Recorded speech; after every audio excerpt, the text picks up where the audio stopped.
to some of these tweets. Love the prediction. Okay, Skull Vikings. Thank you, Nicholas. Darius saying it's bolder than a bag of Doritos. That's not that bold.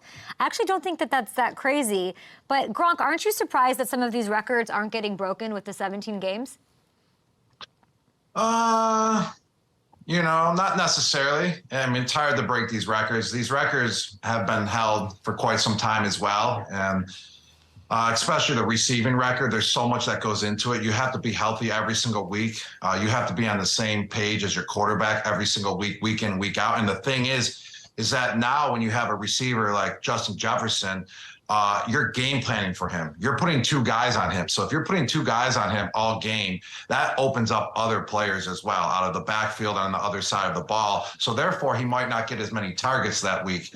And I feel like those game plans were not as crucial as they were, you know, back in the day. I feel like you always just lined up one-on-one versus a player. You never really doubled them. Now these days, you double guys. You have game plans like that. But the Justin Jefferson Predict-a-thon that he's going to break the receiving record this year is very attainable. He almost got it last year. He's more experienced now going into year 3. Yeah. Kirk Cousins, he's a legit quarterback who can get him the ball. So that's a very attainable Predict-a-thon, 100%. But, Kay, yeah, I am a little jealous that you have your own Predict-a-thon, and I don't have any predictions. So guess what I did? I worked with your producers to have my own Predict-a-thon because I want to have predictions out there. So roll the tape. What? It's Predict-a-GRONK with Gronk's biggest NFL season prediction. And here he is with his pick, Rob Gronkowski.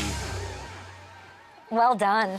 Gronk, Predict-a-GRONK. Okay, you ready for my Predict-a-GRONK? Let's go. What do you got? I'm going with the Pittsburgh Steelers to win the AFC North this year. To start it off, they got Coach Tomlin. Coach Tomlin is a winner. He never had a losing season before. And if you date back to last year, they ended the season going 7-2, and they're going to bring that momentum into this year 100%. They got Kenny Pickens, who's going to be throwing that ball in Pittsburgh. He's going to be way more experienced this year. It was a rookie. He was a rookie last year. You make the biggest jump in your NFL career going from your rookie season into your second season. He's got targets around him. And then you can't forget about the defense. Are you kidding me?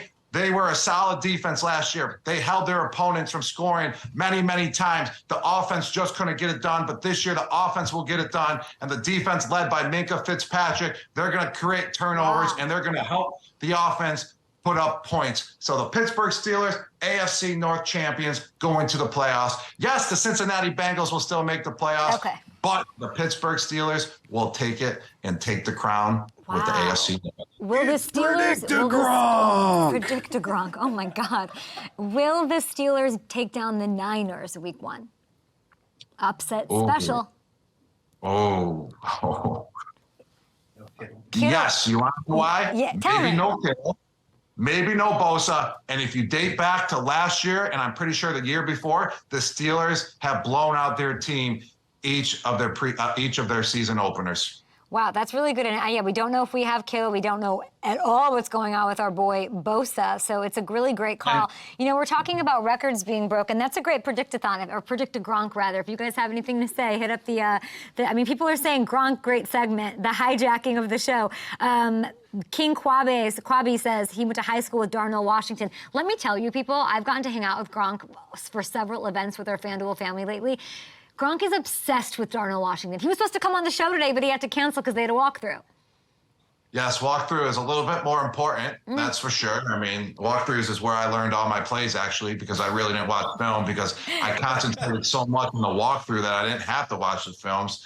But let me tell you, the Pittsburgh Steelers, their tight end room might be one of the most versatile tight end rooms in all of football right now. There's no doubt about it. They got 3 solid, complete tight ends in the room that all, you know, have attribute in different ways. And then with Darnell Washington, who's going to be a rookie, he's going to be a red zone target. That's huge to have a red zone target. He's 6'7", 265, and he's a great blocker as well. He's going to be a big contributor to the Pittsburgh Steelers offense this year. Now, we're talking about records. I'm saying Justin Jefferson's going to take down Megatron. You, my friend, have a record of your own, but I don't think Darnell Washington probably has a chance to hit your 18 touchdowns in a season. No. Travis He has Kelce, no chance. Travis Kelce probably has the best. It's probably just him, but now he's not 100% to start the season. Like, are you sweating that record? No. I'm not sweating it, but if someone beats it, I'm coming back to football. That's the only way I will come back to the NFL, if someone beats my touchdown record, because that record is mine. You can take the receiving record. You can take as many touchdowns in 3 games or 2 games or in 1 game record. That touchdown record by a tight end is my record. I'm proud of it. I love it. And if someone beats it, I have to come back and try to reclaim it. So you're telling me that you're going to come back and try to get 19 touchdowns then? Or yes, 20? That's the only way I will come back to the NFL, okay? It's the most Brady thing ever. Take me back to this walkthrough. Are you joking about not paying attention? Did you? No, walkthroughs actually, I think, were my grace of my career. I mean, every time you went through a walkthrough, that's when I love to pay attention on what's going on, what defense they present, and also what's going on with our play. Walkthroughs helped me out tremendously. It made me understand the playbook more. I was more of a hands-on guy, being physically out there. That's why I always joke about the film. I learn a little bit in the film room, but my attention span in the film room is not like how it is when I'm going through a walkthrough. And that's why I love walkthroughs so much, because I love physically doing it, walking through it, going out on the field, going through the plays, way more than sitting in a classroom and just watching the film. Yeah, I imagine it's like you're in your sweatpants or your pajamas or athleisure. You're like eating goldfish, or like you have a Slurpee and you're just like chilling and walking through. It sounds like the way to go. You're not eating a snack while walking through. You kind of describe the film room, though. Okay. And that's why you don't really pay attention, because you're eating popcorn, you're drinking your slushie, you're drinking your protein smoothie. But a walkthrough, no, you only have water out there. And you just pay attention to what's going on. You make sure that everyone is on the same page, no matter what the situation is. We love it. All right, we're going to keep asking Gronk anything, guys. Thank you for the questions. But we have, we're going to keep the tight end talk going, my friend, because my producers tell me we have a listener who wants to ask you a question. Hello. Hey, Gronk. It's Kyle Rudolph. My question for you is, who's your favorite retired football player in Tampa to work out with? Wow, that is a tough question. That might be one of the toughest questions in my career, in my post-career, because we have a great workout group down in Tampa. Obviously, Kyle's part of it. Okay. Also, we got Cameron Brate. So that's a tough question right there. Blaine Gabbert? Blaine Gabbert, but he's not retired. Oh, yeah, he's not retired. We got Ryan Griffin. We got a lot of Lightning players we work out with as well. It's just such a great group. And then if I say Kyle Rudolph, I'm going to have to hear it from Cameron Brate. And if I say Cam, I'm going to have to hear it from Kyle. But you know something? I'm going to go with Kyle Rudolph, because Cameron Brate, he loved to bust my chops when I got to the Buccaneers, So Kyle Rudolph has never busted my chops before, so he's a way better guy. He's way more of a stand-up guy than Cameron Brate will ever be. So Kyle Rudolph is my favorite workout partner now these days. Marissa's cracking up. Marissa's dying over here. Okay, we're gonna get more questions from our YouTube viewers here. Let's see. How will the Brady ceremony affect the Patriots' mindset entering their Week 1 matchup against the Eagles? Not at all. They got Billy O'Brien, who's going to come swoop in and save the day. Yes, it can be a distraction, though. I Really? mean, the Patriots are all about not distracting their players while playing the game, and they are currently bringing in the biggest distraction of all time, Tom Brady. You're so Gronk. What is wrong? What is wrong with you? All eyes are going to be on Tom Brady. Marissa not the goes, game. he's crushing I can't it. believe they're honoring him right in the middle of the game. That's crazy. You can't take away the focus from the Philadelphia Eagles offense and defense. They're too good. All the players are going to be too excited. They're all going to want to say hi to Tom, and next thing you know, they're going to forget they're playing the Eagles. They're gonna melt down. It's gonna be great. We were at Eagles camp, and I talked to Brandon Graham about it. I did a sit-down interview, and I was like, "Are you excited to see Tom? Are you gonna go dap him up, hang out with him?" And he goes, "I've never seen him since the Super Bowl. He didn't want to see him. I want to see those two interact." Maybe he's going to be distracting the Eagles then, so maybe advantage Patriots. All right. Facts.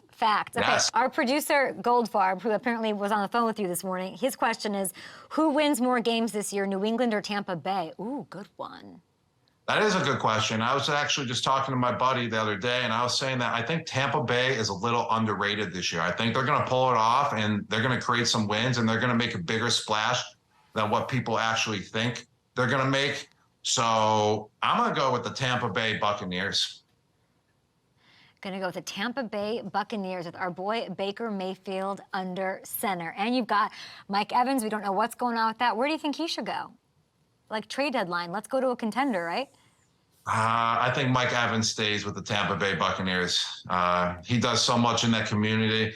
I love Mike Evans, not just as a football player, but as a person. He gives back so much to the community. He's an inspiration.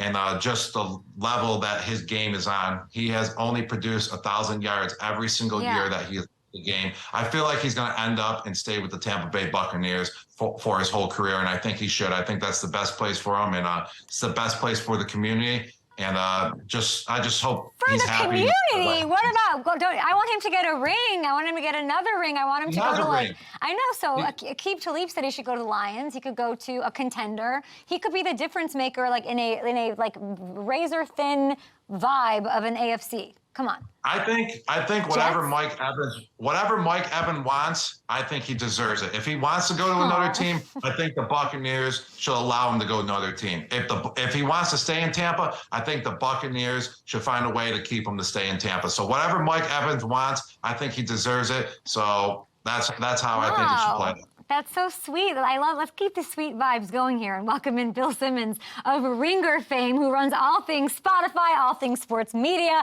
Bill, Gronk, you two know each other, I'm sure. New England vibes. Yes. What's up, Bill? How you doing? One of my favorite Patriots.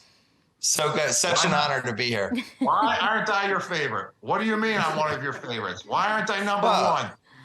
Well, Steve Grogan from the 70s and 80s. I mean, he played with a neck brace. You played quarterback with a neck brace, Gronk. You're right, and I only played with an arm brace, so you're right. I can't argue that. I'll take number two now. That's fair. That's fair. Yes, I'll take number two, Bill. Now, Bill, you missed Predict-a-GRONK, where Gronk picked his winner of the AFC North, and he chose the Steelers, and I know you're high on the Steelers as well, so it's sort of crazy to watch two guys. When I look at you both, I think New England, and here we go, Pittsburgh. So you picked the Steelers? Yes, to win the AFC North.